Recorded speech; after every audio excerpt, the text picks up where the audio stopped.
Good morning, good afternoon, good evening, good everything to you out there.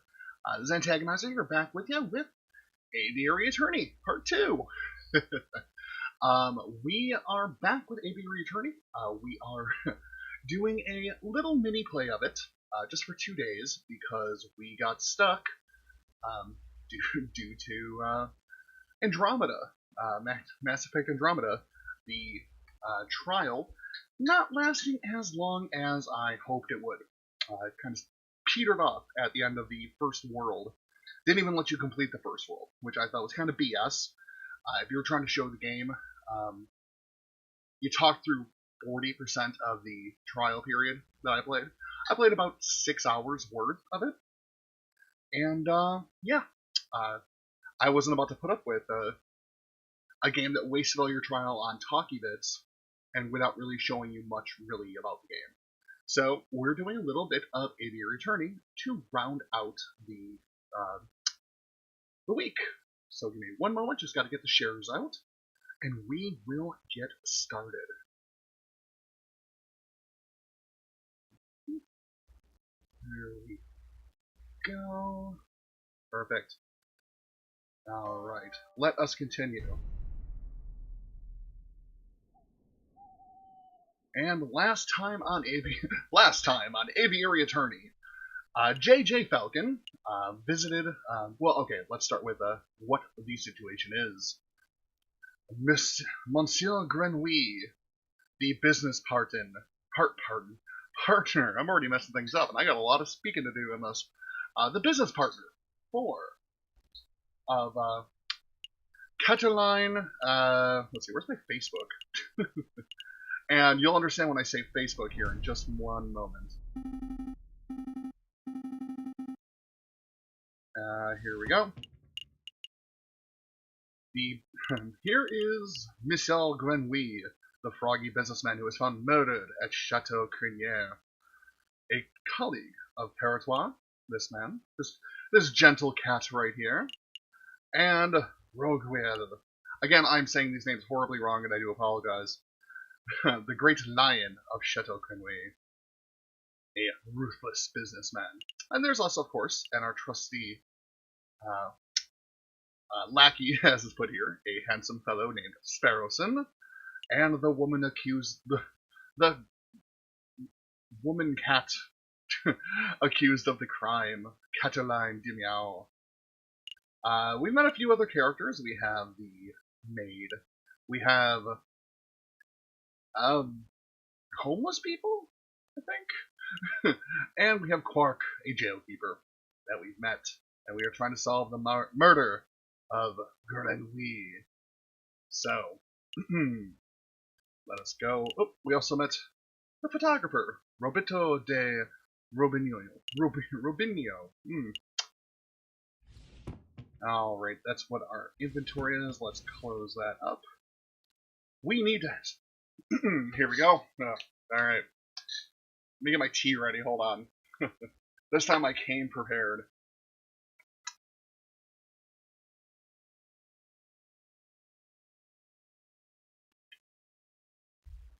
Okay, one moment. Ready.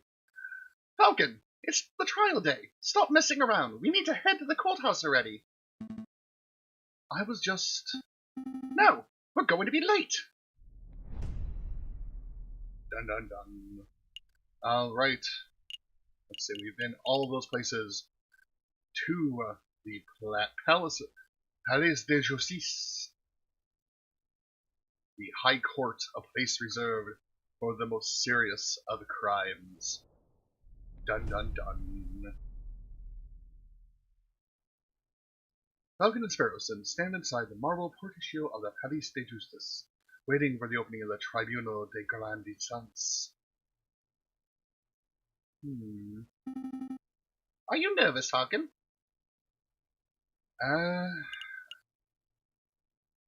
Yes, I am, actually. Of course I'm nervous. We're woefully underprepared for this case. 2 days! We only had 2 days to prepare. How are we expected to get anything done in that time frame? Calm your feathers, Falcon. We can do this.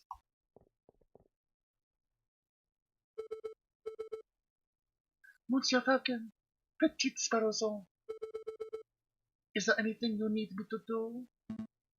No, we've got a handle on things. Falcon was just telling me how confident he was feeling about the case.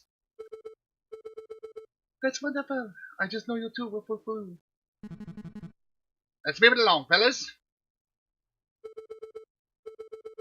I'll be watching from inside. Do your best for me, Monsieur Falcon. We will. Are we ready? Yeah, we're ready. Oh no, new voices.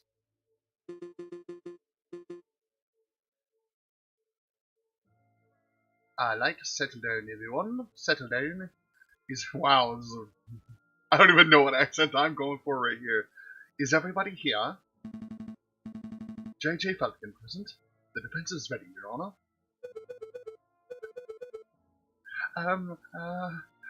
Rupert Remington present. The readiest prosecution, Your Honor. Oh, darn, that's not it. Oh, gosh, where are my notes? Ha! I knew it! Knew what? Rupert and I went to Paris Law School together. He was in all of my classes. Oh? Was he smart? No. He only scored the second worst marks in the class. I can only assume that he fumbled through the final exams on the luck of his two rabbit's feet. Unless he's improved considerably, you might already have the trial in the bag. That's good to know. But say, Sparrowson, if Rupert scored the second lowest marks in the class, who scored the lowest? He's sweaty. I chose to exercise my right to not self-incriminate. Yeah, it is. The prosecution is ready, Your Honor. And the jury are present.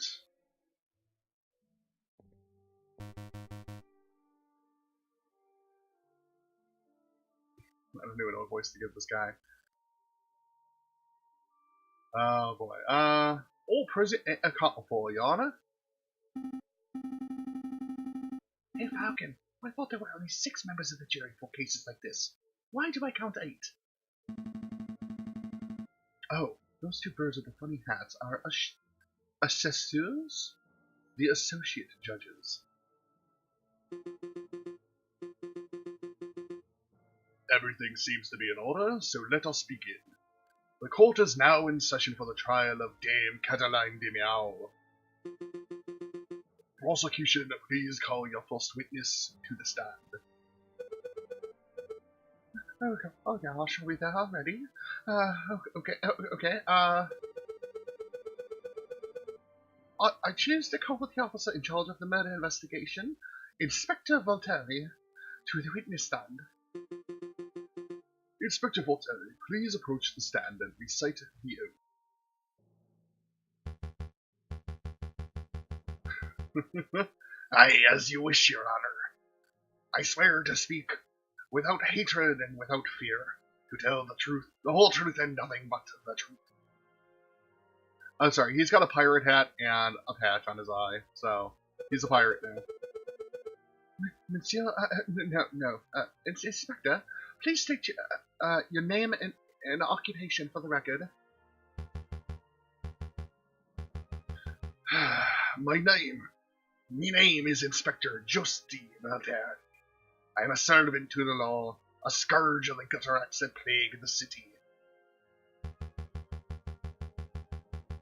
I have enforced the law for over 20 years, and I shall continue it until I bring the infamous Moravian killer to justice. My path begins 18 years ago. Let's stick to the questions, Inspector. Oh, of course, Your Honor. Oh, great. I was hoping we could have one of those bumbling, cuddly officers, but instead we're stuck with lawful goody two-shoes. I bet this guy would turn in his own mother if he saw her littering. So, Inspector, is it true that you are the lead investigator on this case? That is correct. I was also among the first to arrive at the scene of the crime. Then perhaps you can walk us through what you witnessed upon your arrival? Absolutely. Just after 7:30, we were alerted and brought to the scene by the housemaid of Baron Roguel. At the scene of the crime, we found Dame Cataline de Miao. She was standing over the corpse of Monsieur Grenouille, with his blood on her paws. Well, that sounds like an open and shut case, in my humble opinion. What? No, no more questions, Your Honor. Sweaty Falcon. Bloody paws? Nobody told me that detail. Keep it together, Falcon. You're about to be given the opportunity to cross-examine the witness. That's your opportunity to find flaws in the inspector's testimony. Of course, I know this. You may begin your cross-examination, Monsieur Falcon. Dun dun dun, cross-examination. Cross-examine the witness to find flaws in his testimony. Select a key phrase he finds suspicious, and Falcon will press the witness for information. Ask the right question to bring the truth to light.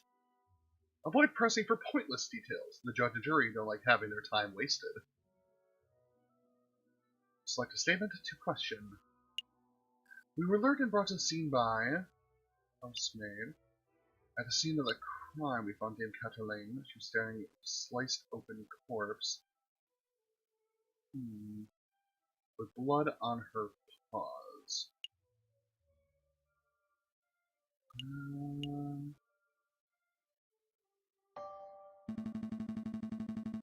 Inspector, you say you were alerted to the scene by Baron Roguel's housemaid.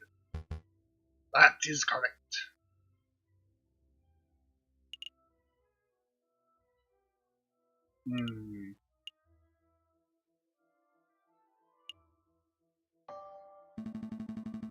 I have no more questions about the housemaid. Alright, let me read my evidence book up here. She's been accused of murdering. What do we got for evidence? Red. This is a red herring. She confessed to stealing silverware.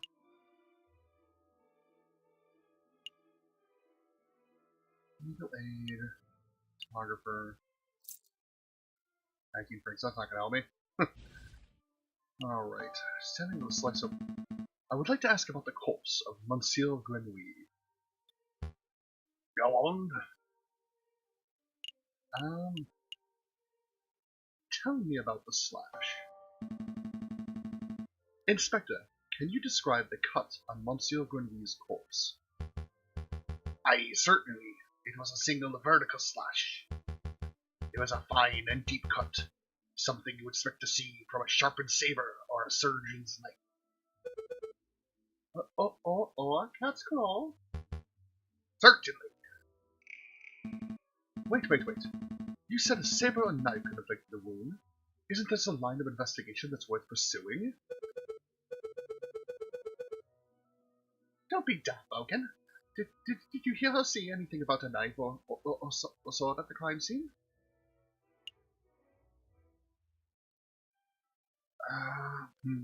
I didn't. All the knives are gone. Well, no, I didn't, but it's a possibility, is it not? Without evidence, it's pretty unlikely a possibility. Let's stick to the facts. Do you have another question about the corpse of Monsieur Grenouille? Yes, I do. What was the cause of death? What was Monsieur Grenouille's cause of death? That was immediate obvious when I arrived on the scene. He had a gaping slash from shoulder to thigh. Blood was everywhere. I spoke with the coroner. He was in agreement. The frog died from blood loss directly caused by the open wound. I see. I suppose there's no chance of arguing this was an unrelated injury, huh? No, let's move on from Bernouille's body. Alright, so let's go with the blood on the paws here. Inspector, you say Dame Cataline had blood on her paws. Correct, blood clung to her fur like guilt to a convict.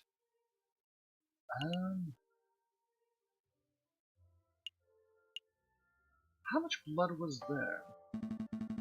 How much blood was there on the lady's paws, Inspector?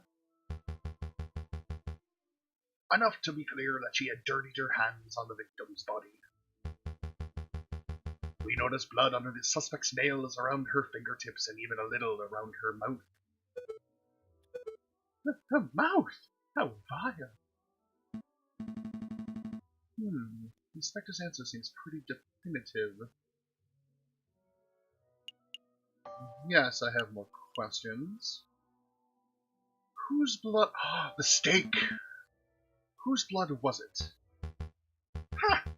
What a question! It was Monsieur Grenouille's, of course. How can you be so sure? I object. This line of questioning is absurd. There was only one murder victim that night, Falcon. Ah, need a drink.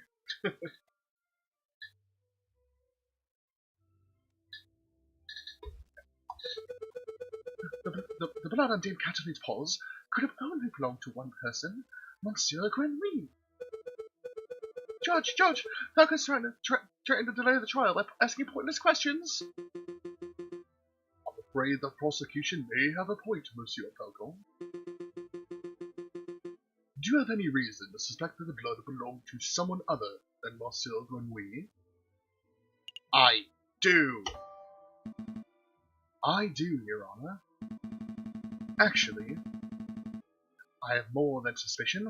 I have evidence that the blood on Dame Cataline's paws had nothing to do with the murder. This is foolish time-wasting, Falcon. If the blood on Dame Cataline's paws didn't come from the victim, then where did the blood come from? It came from the stake. On the evening of the murder, Dame Cataline ate a bloody rare steak. Is this true, Monsieur Rubbington? In a manner of speaking, I suppose the steak may have been on the menu. Then, Inspector, would you acknowledge the possibility that the blood on the lady's paws did not belong to the victim, but to the steak? Well, don't answer that, Inspector. It is a possibility. No.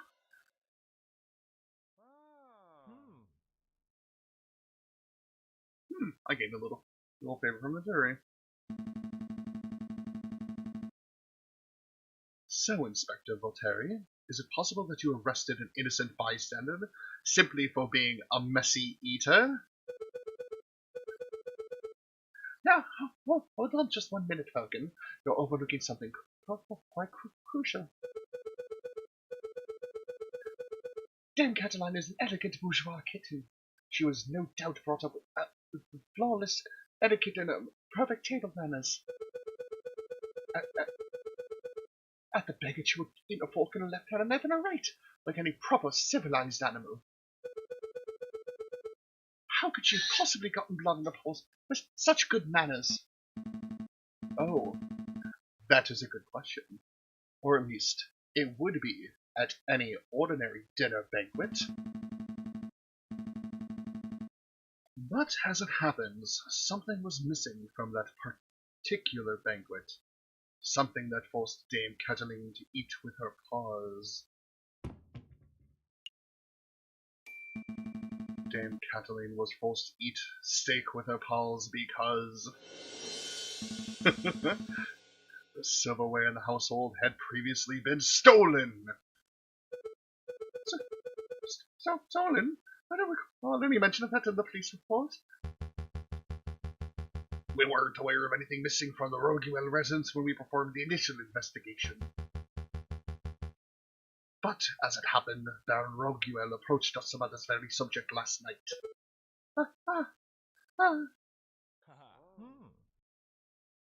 A little favor with the jury. Woohoo.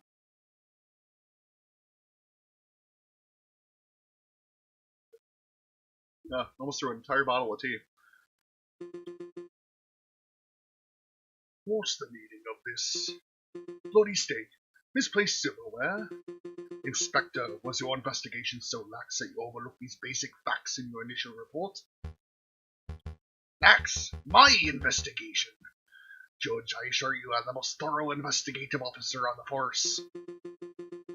Then it is amazing that the Parisian police managed to solve any crimes at all. Ha! Oh dear. Be on your way, Inspector. Perhaps do a little inspecting for your next case.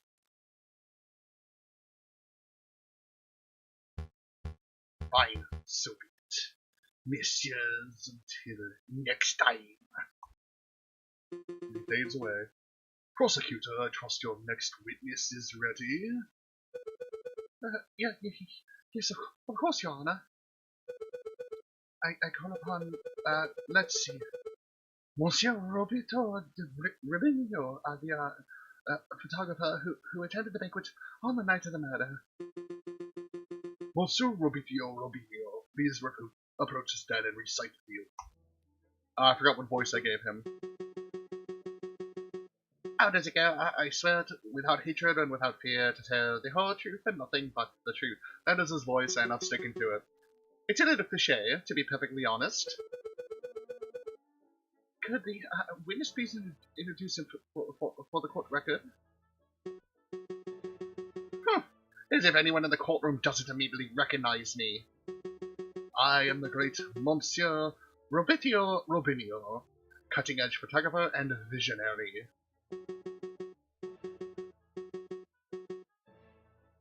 I don't take people's pictures, I capture their very essence. Je suis l'artiste. Tu es un pipe. Again, I apologize to anyone out there who is French and actually can speak French.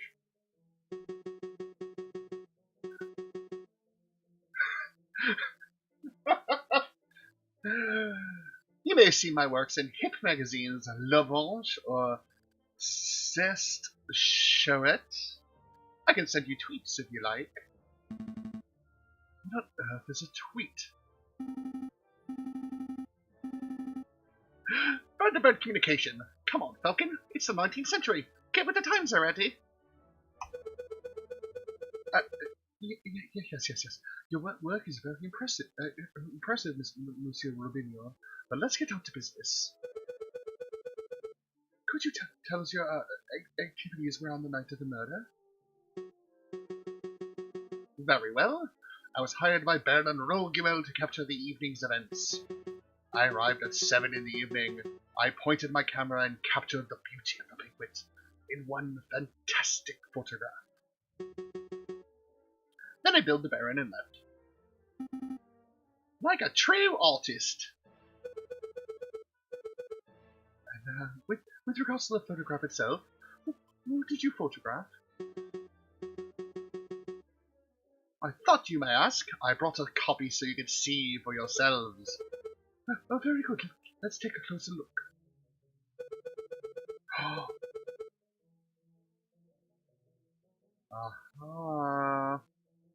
My word! This is an exquisite picture, isn't it? So let's see, who do we have here? In the middle, we have Baron Roguewell, the lion who hosted the event.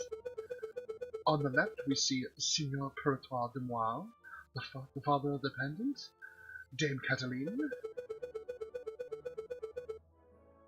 And finally, we see a housemaid, Colleen Duhat, who I suspect may have snuck in the picture uninvited.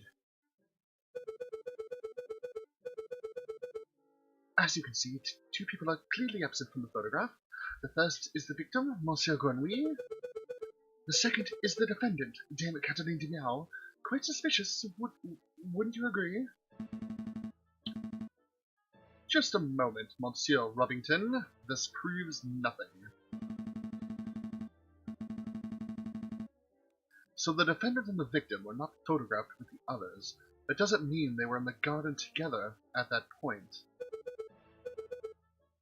Hold your horses, Falcon. I'm not done yet. The prosecution may continue. Behind the photographed subjects, we see a wall clock with the time set 7:30. What now? Why is that time significant? Well, as Inspector Volterri told us earlier, that was the exact time the murder took place. Do you see, Falcon? Every suspect has an alibi at the time of the murder, save for Dame Cataline herself. Falcon, something's fishy. In the jail cell, Dame Cataline told us she was present when the photograph took place. I don't see her in Robinho's photograph. That's true, but I can't use Dame Cataline's testimony as evidence. It has too little weight. If we want to prove that Monsieur Robinho's photograph was not a valid piece of evidence, we'll have to dish out evidence of my own. Your Honor, I would like to cross-examine the witness. Very well, the defense may proceed. This is a waste of time, if you ask me. Photographs are rock-solid evidence. Dun-dun! Select a statement question. Aha! Now that's about right. He set up his camera. As he came a little bit earlier, or later, captured the events in a photograph. Let's take a closer look at this photograph. That, yes, I see a mistake. Just to clarify, Monsieur Robinho, photographs are a direct reflection of reality, are they not? That is correct. The photograph process leaves no room for bias or inaccuracies. That is most curious because I see a mistake. A mistake? Impossible! I just told you, Monsieur. The camera is perfect, unbiased device. The photographs it produces are flawless. Okay, I'm not seeing any mistakes. Perhaps you could be more specific? Certainly. Oh, it contains a mistake. Bam! The clock on this photograph. There's something not right about it. Well, isn't that convenient? The defense sees something wrong with a key piece of evidence that implicates his client. Don't give me that cocky tone, Monsieur Rubbington. I have evidence that there's something wrong with the clock in that picture. That would be the clock hands. The photograph clearly shows the clock hands pointed at 7 and 6. That much is self-evident.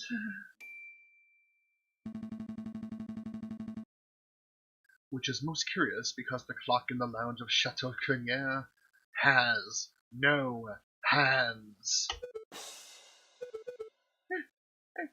Has no hands? The clock is merely a decorative piece, a talking item. Feel free to ask Baron Roguel or his housemaid if you have any doubts. Monsieur Robinho, how do you explain this discrepancy? Sweaty bird. I don't know. There must be some sort of mistake. My camera is flawless. There is no mistake, monsieur. Your photograph depicts something that does not exist in the real world. Maybe there was no error in the printing process. An error precisely where the clock's hands should be. Please, monsieur, don't patronize us. Allow me to offer a more plausible explanation. You, Monsieur Robinho, edited this photograph. I love the surprise lines.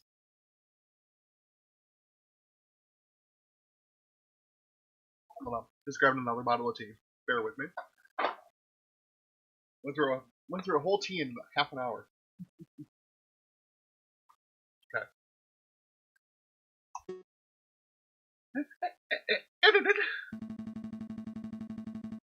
I'm no expert, but I suspect you use paint or ink to carefully put hands upon the clock.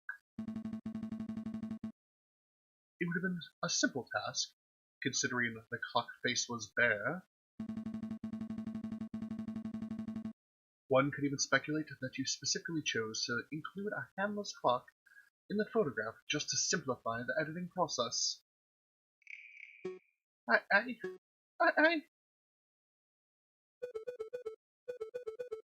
Oh, your reasoning is absurd. Why would the witness do such a thing? Is it not obvious? By showing the photograph to have taken place at precisely 7:30, it clears all the photograph subjects of suspicion. In other words, Monsieur Robinho created a perfect alibi.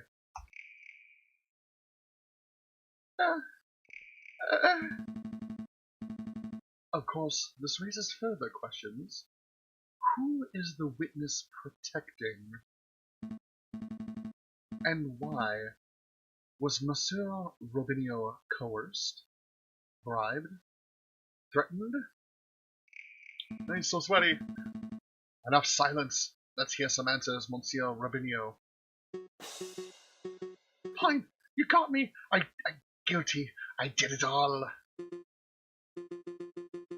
You didn't? You're confessing to the murder of Monsieur Grenouille? What? No. I have no idea who killed the frog. I'm just admitting I'm guilty of producing fraudulent photographs. I was ordered to make changes to the printed photographs, and yes, that includes adding hands to the clock. You were ordered? By whom? I dare not say. Monsieur Rubinio, I strongly advise you to answer the defense's questions. You have pledged to speak without fear, after all. With respect, Judge, I fear his claws. More than I fear the punishment of the justice system. I shall name no names. His claws? Did you hear that, Falcon? That is most unfortunate. Monsieur Robinho, we cannot and shall not torture names out of you. We don't live under the ancien regime, after all. But since you have admitted to falsifying evidence, then we cannot keep you on the stand as a witness. Take your leave. You should be charged with perjury in due course. I can't protest. That's the least I deserve for my failure as an artiste. Good day, Matthias.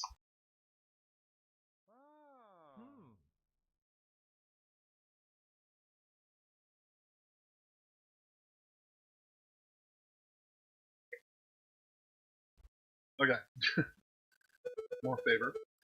So, the clock's hands were painted on. So what? It doesn't matter.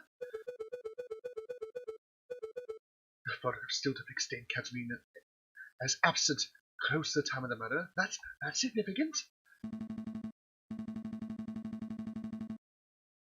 Don't be dense, Monsieur Robinson. If the photograph is not completely genuine, then it cannot be considered reliable evidence. Why not? It's still a portrayal of the night's events. Because if we accept that one part of the picture was edited, then we must accept the possibility that other parts were too. It is possible that Dame Cataline was painted out. Even worse, it is possible that another person was painted in. We know that the witness was trying to cover up someone, so all possibilities must be accounted for. So what are you saying, Falcon? Huh? That the housemaid paid off for the photographer? Or was it Signor Pertois de Mal, perhaps? I don't think so. The housemaid lacks a means or motive, and it wouldn't make sense for Signor Pertois to implicate his own daughter. Well, you're surely not suggesting that the honest and beloved Baron Roguel deliberately tried to frame Dame Cataline? Because that would be the most outlandish theory yet. The Baron is a pillar of our community. He would never do such a thing. Monsieur Rubbington. Oh, I just hit a button on accident. Perhaps I should offer my opinion. Baron, it's not time for your witness testimony yet. So you would think, prosecutor, and yet I see my good reputation getting tarnished by your incompetence. Incompetence? Indeed. Let us proceed with witness questioning.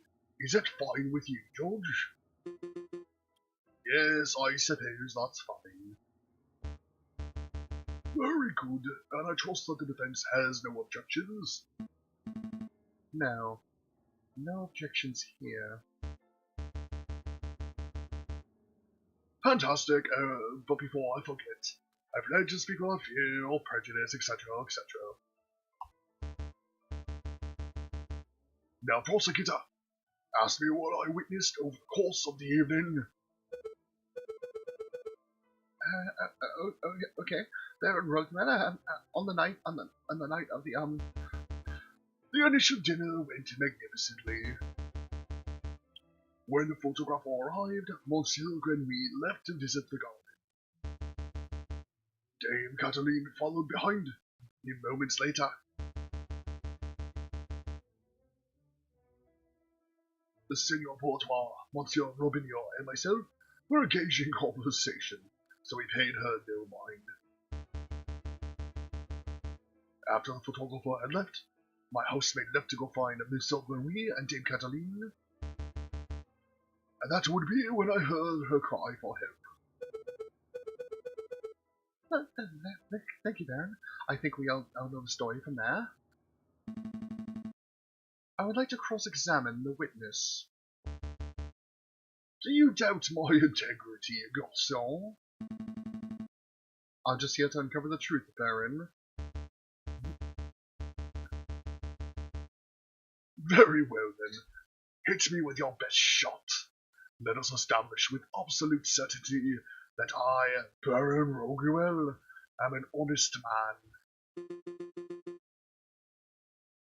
The defense may proceed with cross-examination. Dun-dun. Select a statement. All right.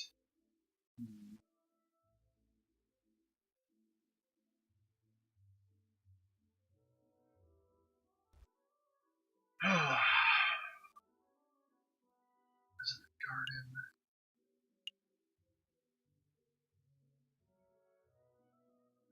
Let's talk about.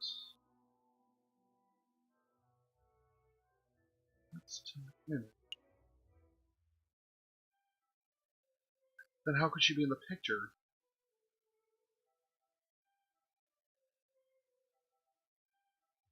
Oh, wait a minute. No. It would have been after the photographer left. Let's visit the garden. What do we got for evidence? I got that cigar still.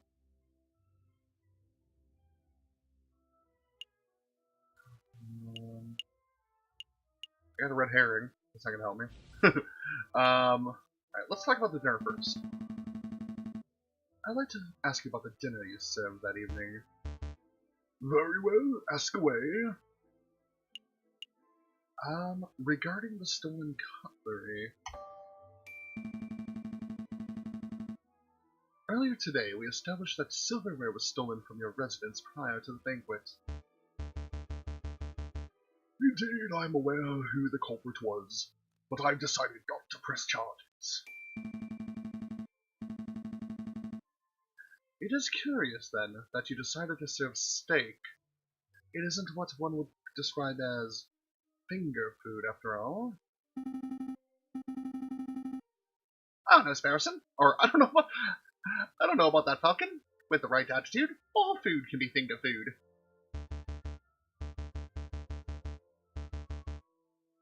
There's nothing curious about it, Senor Pourtois and Dame Cataline. Our vocal lovers of rare steak. I was merely suiting their needs. Besides, what other choices the Baron have, Falcon? Serve vegetable broth like a common peasant? Do be quiet, prosecutor. You sound ridiculous! Sorry, Baron. I do. That is a red herring.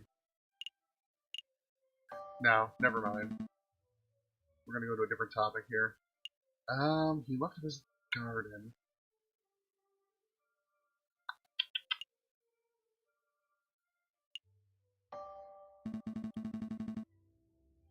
Baron, we saw the murder scene, your garden, for ourselves. Ooh, aha. Baron Roguel, when was the last time you ventured into your own garden? As it happens, I have quite serious allergies. I haven't been in my own garden for years. Years, you say? Indeed. That's not right. Baron, I do not wish to call you a liar, but that claim does not hold up to scrutiny. Oh, and why is that? Because we have hard evidence that you have visited the garden recently. Balderdash! My word is gold! Show the court this so-called hard evidence that I've been in my garden! Dun dun dun! This was found in your garden. To be specific, it was found inside of the fountain basin. Right beside where the murder occurred!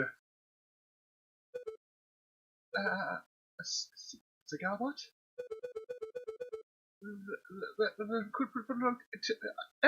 Anybody and... Prosecutor, please shut your mouth.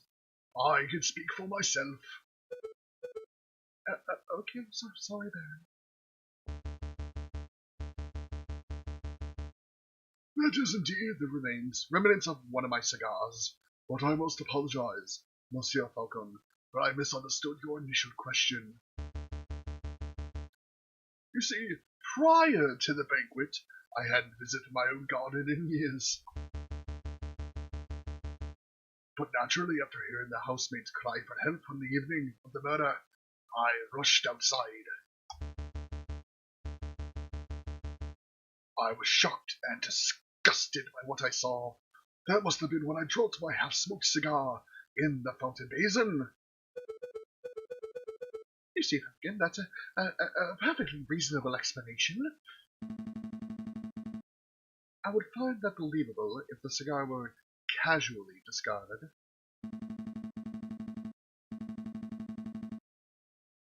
But as it happened, the cigar butt was found in the fountain's upper basin, a location that can only be accessed with great inconvenience. And a little paddling! The cigar butt was not dropped. It was deliberately hidden. There are any number of possible explanations. Are there? because I can think of only one.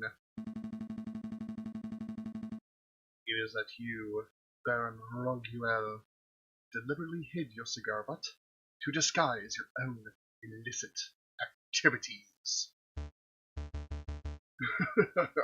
Did I now? And what illicit activities would those be? You want me to spell it out? Fine. Let's put everything on the table. You, Baron Roguel, murdered Monsieur Grenouille.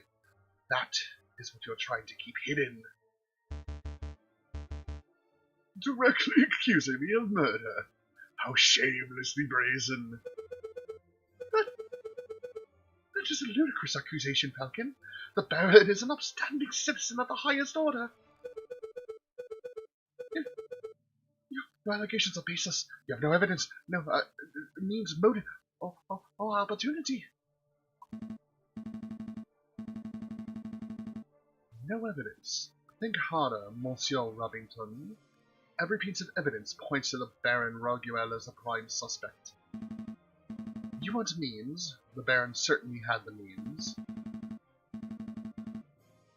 His lion's claws are as sharp as a surgeon's blade. Gutting a frog belly would be trivial to him. Even Monsieur Robinio's confessed just moments ago that he feared his claws. Ridiculous! I would never threaten a man with violence. You want the music's kicking up. I love it. You want a motive? The Baron had at least 10,000 francs worth of motive. By removing a business partner, the Baron's shares of his railway company increased from 1/3 to 1/2. This is preposterous! And finally, the Baron had an opportunity. No, he crafted the perfect opportunity. He arranged a small banquet with a very select number of guests. He was aware of the missing silverware, and yet he served steak, a food item that necessitates good cutlery. Why? To bloody the hands of his guests, of course. Then he hired an easily influenced photographer and staged a very specific picture in order to build the perfect alibi for himself. Photographing the guests in front of a handless clock to make for easy editing is quite an ingenious plan, it must be said. Prosecutor, are you going to let this slanderous yarn go uncontested?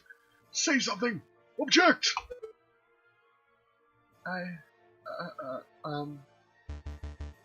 Oh, you're pitifully useless. After executing the murder, the Baron found himself still holding a cigar, a single piece of incriminatory evidence, his finished cigar.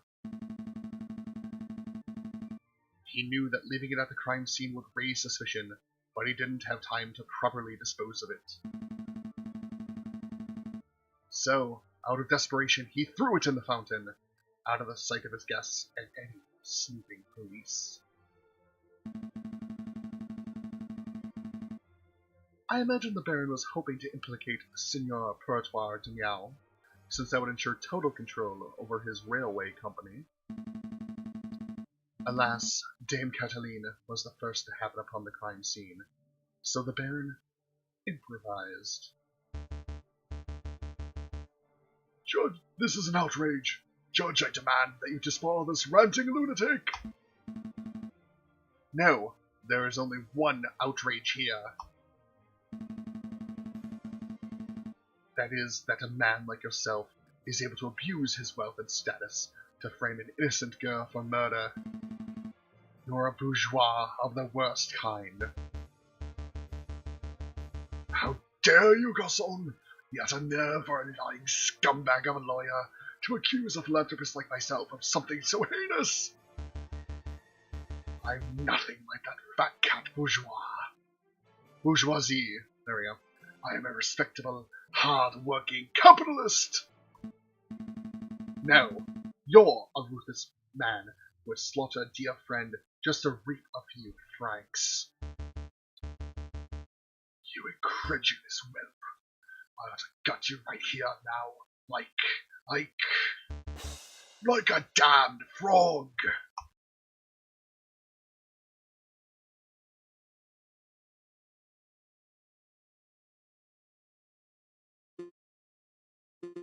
Could someone please restrain the Baron? I'm on it, Yana. Let's go, old man. To the consigliere with you. The prison.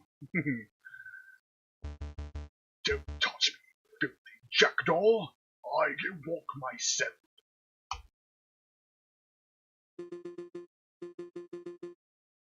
This is quite a turn of events. Does the prosecution have anything to add? In a matter of speaking, well, to be honest, no, no. Then I shall now confer with the members of the jury to come to a decision. Then I ask that the animals of the court please be patient and in this time.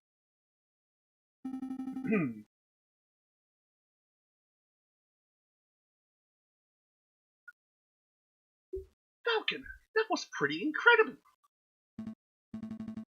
Thank you. I just hope it was enough. What do you mean? You just proved Cataline's innocence.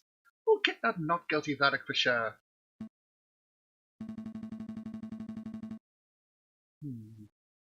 Sparrowson, I think you've misunderstood something important about the justice system. What's that? I haven't proved anything. As lawyers, we cannot deal in proofs. It's just not possible. All we can do is organize the evidence and convincingly explain what it suggests. I haven't proved Aunt Cataline's innocence. All I've done is demonstrate that there is a significant possibility that she is not guilty. I'm not sure that I understand the difference.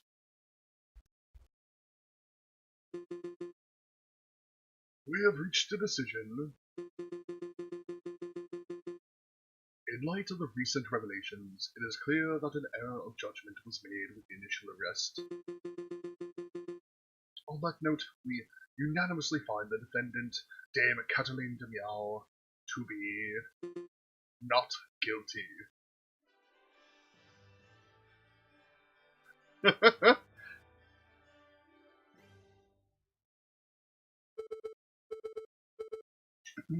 Monsieur Falco, Petit Spilosson, you did it. Yeah, I suppose we did, didn't we?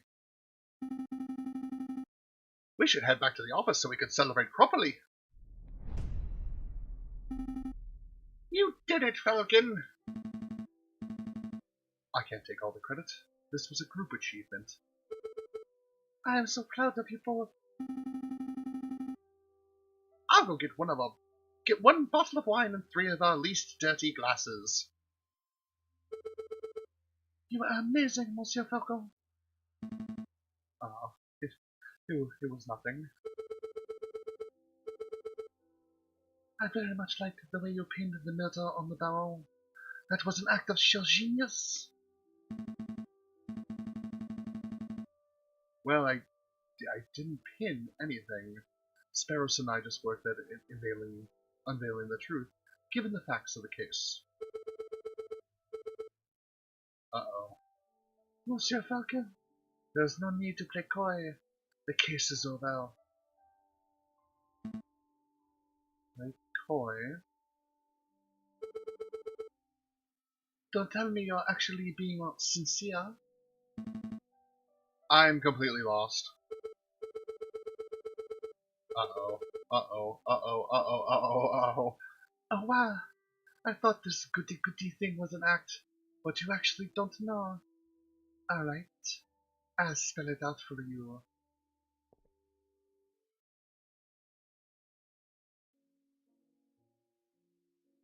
Oh no. I murdered Monsieur Grenouille. I saw him in the garden, all drunk and vulnerable. I seized my opportunity. It was nothing personal. Just business, you understand? Oh no. Business. To increase my papa's share in the train company, of course.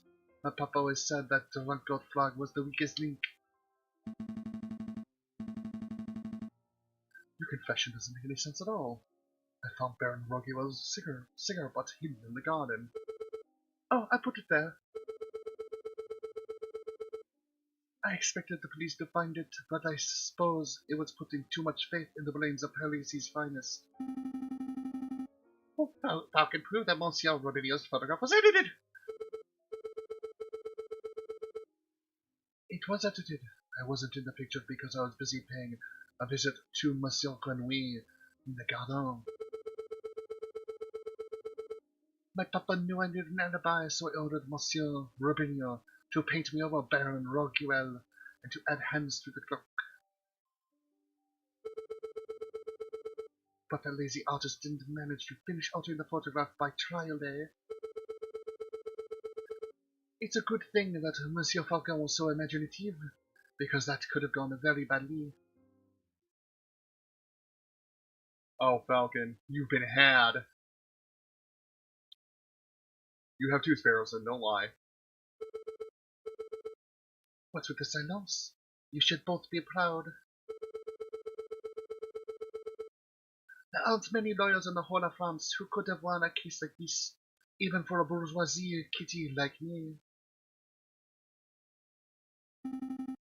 I think you should leave. Fine. So much for the celebrations. Here's a payment for your services, straight from my papa's pockets. Really? Well, adieu, Monsieur Falcon. Adieu, petite Spelozon. Falcon, what do we do now?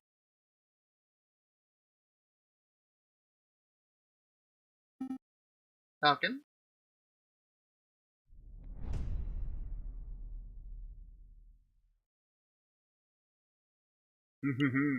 The end of Act 1. Alright, well, we're about 2 minutes short of a full hour, and I kind of don't want to start Act 2. I kind of want to save it. I want to go back to this game in the future. I really do, and I think I might. I know I've been saving these in my one-off folder on my YouTube channel, on the playlist there, but I might move it into its own one as a broken up series. So if we have another series that we're not going to be doing a full week on, I might come back to this. I really enjoyed it. I've never gotten this far, and I don't know if you're watching live or you're watching later on. Did you think that Cataline was innocent? I did. I completely did. I was snowed by her completely. Everything fit into place. That is a masterful performance that she put on. She had the perfect story. She set up her alibi perfectly. I mean, the only thing that she couldn't probably control would be the maid taking the silverware, but that fit into her plan, like, perfectly. So now her father controls all of the railway. Huh. So where does that leave Falcon and Sparrowson? Well, there's a murderer on the loose. An innocent man is in jail because of us. And I think we made a rabbit pee himself. We also committed breaking and entering. But I think we will come back to this eventually, my friends. So what are we bringing on Thursday? I am torn. I'm a little torn. Because Stellaris Distant Stars came out today. And that is an expansion I've been waiting for. Just been dying to start ever since I heard that it was going out. It looks fantastic. But I've also been saying that there's another game out there that I wanted to do. That might lose me people watching. People might not watch because it might not be exactly the most fun thing in the world for most people. But um, we are going to, you know what? I'm just going to do it, and I might just make it. You know what? I'm just going to do it. Play what you like, right? Play what you like, and hope people enjoy it. And I hope you enjoyed this. We're going to be playing House Flipper next week. We start on Thursday. We may play it all the way through Tuesday. We might not. But yeah, we're going to be flipping some houses and see what we can do to make them better and try and reach that cool mill. So, with that said, I'm going to click no to continue for now. We will wait, but we will be back to Aviary Attorney. Not next week, but in the near future. With that, folks, thank you for joining me today. If you like what you saw, please give the channel a follow. That way you get notifications every time I go live. Tomorrow is my day off. We'll be picking up back on Thursday, 6 p.m. Eastern Time, playing all the way through Tuesday, and we will be playing House Flipper. Just recently came out. So, hope you enjoy it. Help me design houses. I think it'll be fun. So with that said, everyone enjoy your Tuesday. Have a great one. And have a fantastic Wednesday as well. We had a massive storm roll through here today, so hopefully it's all sunshine where you are. With that, peace out, everybody. Have a great one.